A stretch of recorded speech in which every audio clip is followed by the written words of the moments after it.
안녕하세요. 박하루입니다. 하루는 살만하다가 또 하루는 죽고 싶은 그런 날들이 있죠. 따뜻한 말 한마디로 굳어있던 마음이 녹아내릴 때가 있어요. 뜻하지 않던 사람이 건네준 위로의 말. 그 말 한마디가 우리를 살게 할 때가 있거든요. 삶을 포기하고 싶어하는 사람들을 위해 임부영 작가님이 직접 경험담을 토대로 내용을 엮으셨어요. 하루는 살만하고 하루는 죽고 싶었다. 오늘 함께 해볼게요.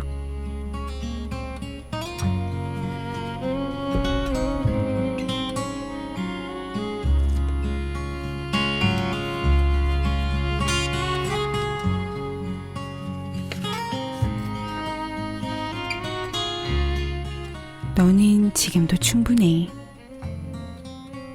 사흘 전 작은 식당에서 간단히 술을 마시고 있었다. 그날은 친구와 친구의 친구, 지인까지 모였고 처음 보는 사람들도 여럿 있었다. 아는 사람보다 모르는 사람이 더 많았지 싶다. 자리는 늦은 시간까지 이어졌는데 개인적인 일부터 사회적 이슈까지 다양한 이야기가 오고 갔다. 앞에 있는 사람과 이야기를 나누다가 옆에 있는 사람과 주고받다가 또 주제가 폭넓어지면 다수의 사람이 대화에 참여하기도 했다. 그날 나는 참 바빴다. 사람들 눈치를 살피는데 많은 시간과 마음을 할애했다. 그들이 좋아할 만한 얘기들을 늘어놓느라 나는 한없이 분주했다. 자정이 넘어서야 자리가 파했고 기운이 다 빠진 나는 힘없는 다리를 끌며 집까지 걸어갔다. 집 앞에 도착했을 때 어두운 골목에서 나를 비추는 가로등의 빛이 유난히 얄궂게 느껴졌다. 담벼락에는 쓰레기 무단 투기 금지라고 쓰인 노란 종이가 붙어 있지만 그 앞에는 쓰레기 무단 투기 금지라는 말이 가소롭다는 듯 쓰레기 봉투가 산더미처럼 쌓여 있었다. 나는 갑자기 차오르는 분노에 쓰레기 봉투를 발로 차버렸다. 그날 정말 화가 났어요. 상담사가 물었다. 왜 화가 났나요? 그런 노력을 하는 게 바보 같아서요. 사람들한테 잘 보이고 싶어서 그런 게. 화가 난 이유를 되짚느라 얼굴이 약간 달아올랐다. 상담사가 고개를 끄덕이면서 말했다. 지금의 부영 씨가 그때 그곳에 갔다고 상상해보세요. 애쓰고 있는 부영 씨가 눈앞에 있다면 뭐라고 말을 해줄 수 있을까요? 상담사의 요청에 따라 사흘 전 그때로 돌아갔다. 시끌벅적한 술자리. 테이블 구석에 내가 있었다. 나는 여전했다. 사람들 마음에 들기 위해 애쓰고 있었다. 그땐 못 느꼈지만 내 얼굴빛은 취색과 탁함으로 얼룩져 있었다. 진실한 모습으로 사람들을 만나지 못하니 불행함이 낯빛에 고스란히 묻어져 나온다. 자신의 불행은 모른 척하고 남들의 눈치만 살피는 내 모습에 속이 터진다. 나는 그 옆으로 다가갔다. 그리고 목소리 높여 말했다. 너 사실 그 사람들 별로 좋아하지도 않잖아. 근데 뭐 하려고 그렇게 애를 쓰고 있어? 얼른 말리고 싶은 마음에 삿대질을 하면서 주의를 줬다. 그런데 나에겐 어떤 말도 들리지 않는 것 같았다. 멈추지 않고 오히려 반대로 행동하기까지 한다. 눈치를 있는 힘껏 살피면서 사람들의 마음에 들기 위한 최선의 노력을 다하고 있다. 결국에는 자신의 의견과 가치관까지 훼손시켜서 거짓된 이야기를 시작한다. 점차 더 많은 거짓을 토해낸다. 나의 호불호, 나의 경험, 나의 신념, 나의 괴로움, 나의 과거. 나는 그렇게까지 고군분투하고 있다. 더 내버려두면 안 되겠다 싶어 내 앞으로 자리를 옮겼다. 무슨 말을 해야 할까 도통 떠오르지 않아 우물쭈물하고 있을 때 상담사가 안타까운 표정을 지으며 말했다. 노력하지 않아도 괜찮아. 넌 지금도 충분해. 충분하다는 상담사의 말을 듣자마자 심장이 굳는 것 같았다. 그리고 눈물이 터져 나왔다. 참아낼 수 있는 눈물이 아니었다. 상담사는 눈물이 옷에 떨어질세라 책상 위에 있는 갑티슈에서 휴지를 2장 뽑아 건넸다. 책상 위에는 늘 갑티슈가 구비된 이유도 나처럼 눈물을 흘리는 내담자가 흔하기 때문이었겠지. 상담사는 아무 말도 하지 않고 눈물이 그칠 때까지 기다려줬다. 그렇게 한참을 울었다. 들썩거리던 어깨도 멈추고 눈물도 다 말랐을 때쯤 분노는 흔적을 감췄다. 나를 향한 분노가 눈물에 씻긴 것이다. 그때 상담사가 내 얼굴을 물끄러미 바라보더니 다시 한번 말했다. 부영 씨는 지금도 충분해요. 집으로 돌아오는 길, 거울에 비춰 충혈된 눈을 확인하고 걸음을 옮겼다. 울었다는 것을 누가 알아채는 것은 싫지만 가족들이 아는 건 더 끔찍히 싫었다. 나는 애써 담담한 표정으로 거실에 앉아있는 엄마를 지나 방으로 들어왔다.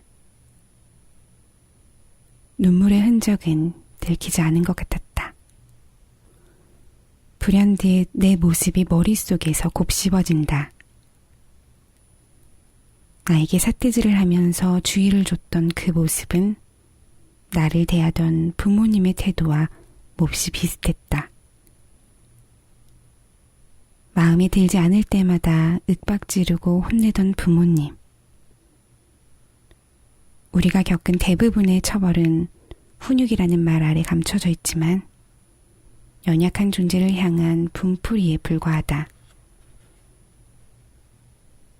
보통 그런 어른들은 사과조차 하지 않는다. 자신들이 못된 짓을 했다는 것을 인정할 수 없을 만큼 속이 좁기 때문이다. 나는 절대로 마음에 안 든다는 이유로 분풀이는 하지 않을 거라고 깊게 다짐했다.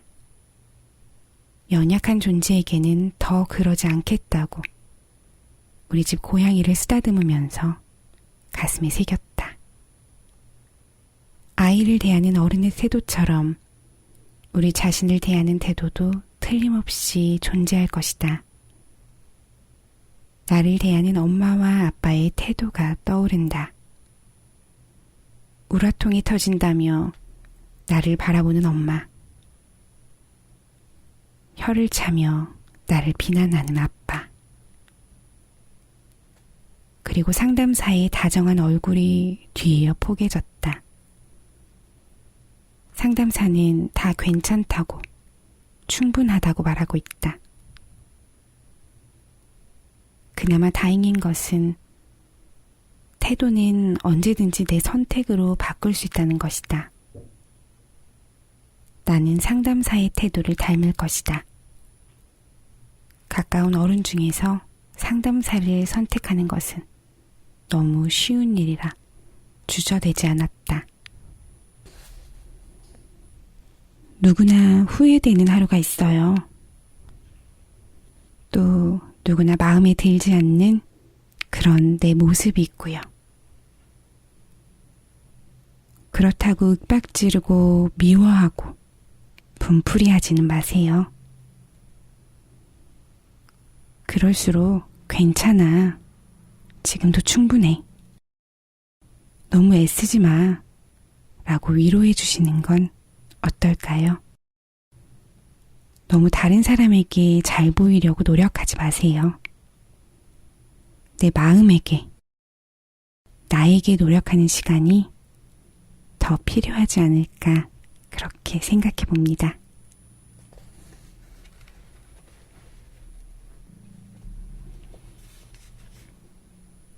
당분간 숨어 있을 걸. 세상이 두렵게 느껴질 때면 영영 사라지고 싶었다. 그럴 때면 방 안으로 숨어 들어갔다.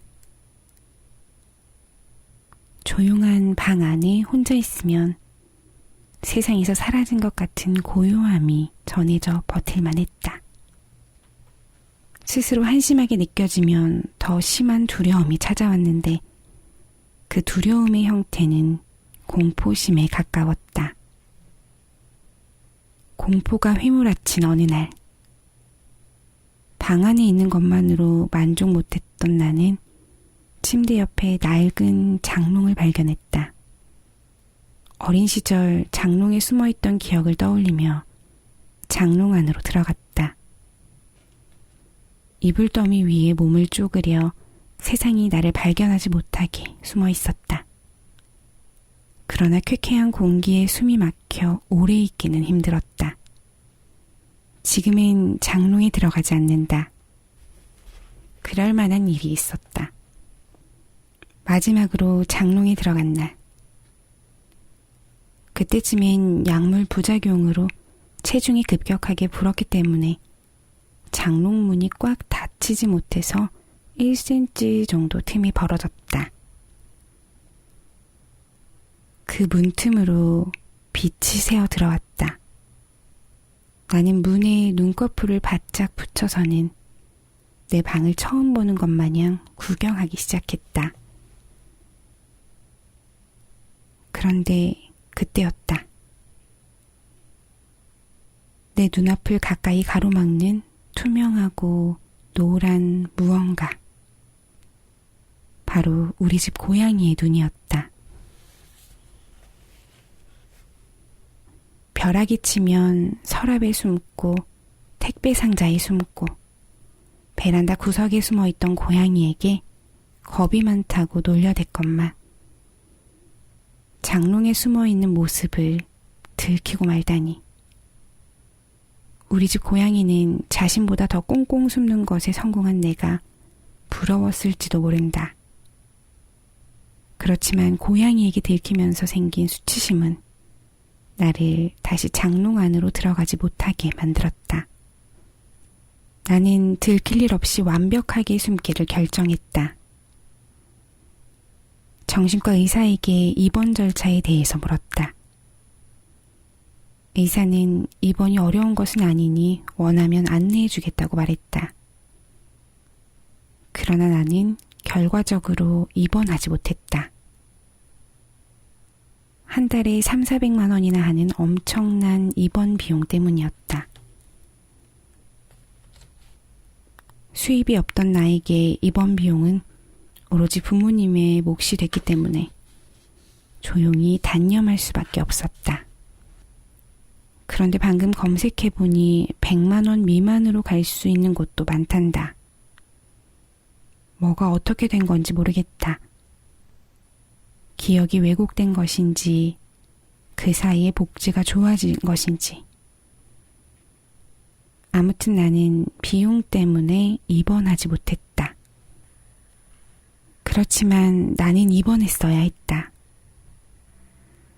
어떻게든 당분간 숨어 있어야 했다. 비용이 많이 들더라도 그랬어야 했다. 도저히 입원이 불가능했다면 방구석에라도 숨어 들어갔어야만 했다. 그것도 어려웠다면 최소한 장롱에라도 숨어 있어야 했다. 쾌쾌한 공기가 견디기 힘들었어도 그랬어야 했다. 그랬다면 끔찍한 삶의 한 토막이 세상에 노출되지 않았을 것이다. 나는 그 시절 사람들의 콤플렉스를 비웃음거리로 만들거나 처음 보는 사람 앞에서 무례하게 행동하며 격하게 화내는 일이 잦았다. 아무리 그래도 친구들한테만큼은 그런 미안한 짓을 하지 않았으면 좋았을 텐데, 그랬다면 건강해져서 친구들을 다시 만났을 때 당당했을 텐데 아쉽다. 현실은 당당하기는커녕 수치스러울 따름이다. 친구들은 그때 부영이랑 정말 같이 있기 힘들었지 라거나, 부영이 기억나? 네가 걔한테 말했던 거 진짜 통쾌했는데 같은 말들을 하곤 했는데, 그럴 때는 너무 곤욕스러워서 움츠린 몸으로 집에 돌아가야 했다. 친구들은 그때 부영이랑 정말 같이 있기 힘들었지 라거나, 부영이 기억나? 네가 걔한테 말했던 거 진짜 통쾌했는데 같은 말들을 하곤 했는데, 그럴 때는 너무 곤욕스러워서 움츠린 몸으로 집에 돌아가야 했다. 친구들은 무례한 농담이 자신을 향할 때는 같이 있기 힘들었다고 말했지만, 그것이 다른 사람을 향했을 때는 통쾌하다며 웃었다. 수치심과 함께 나에게 남은 건 관계의 단절이었다. 만난 기간이 짧은 순으로 끊어져서 지금 옆에 있는 사람들은 되게 오래된 친구다. 오래된 친구들은 나를 위로하기 위해 말한다. 이번 기회에 불필요한 관계가 정리된 것이니 차라리 잘된 일이라고. 그러나 12번을 따져봐도 좋은 일은 아닌 것 같다. 나를 위로하려는 친구들의 마음이 고마워 말하지 못했지만, 좁았던 인맥마저, 심지어 안 좋은 인상을 마지막으로 끊어진 관계를 좋게 보려야 볼 수 없었다. 관계의 단절은 가혹한 후회를 불러왔다. 후회는 나를 종종 다그치며 괴롭힌다. 세상에 불필요한 관계는 존재하지 않는데 왜 그딴 형편없는 행동으로 사람들을 떠나게 했냐며 말이다. 모두 내가 한 행동이니 남은 후회는 내가 짊어져야 할 테지만 말처럼 쉽지만은 않다.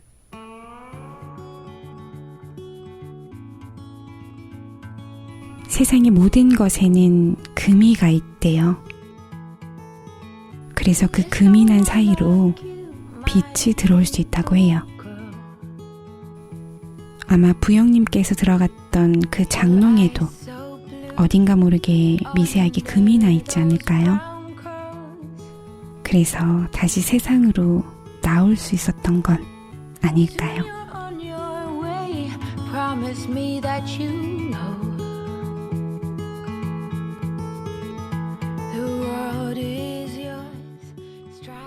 우리는 가끔 우울함이나 무력함을 느끼곤 해요. 그리고 하루에도 몇 번이나 좋았다가 싫었다가, 혹은 슬펐다가 기뻤다가, 수없이 많은 감정이 요동치기도 하고요. 그런 하루하루를 잘 이겨내고 계세요. 매일 똑같은 일상에 무너질 때도 있지만 그런 평범한 하루하루를 감사하고 소중히 하며 그렇게 살아보시는 건 어떨까요? 포기하지 말고 오늘도 힘내요, 우리. 감기 조심하시고요. 따뜻한 물도 많이 드시고요. 더 건강하게 만날게요. 안녕.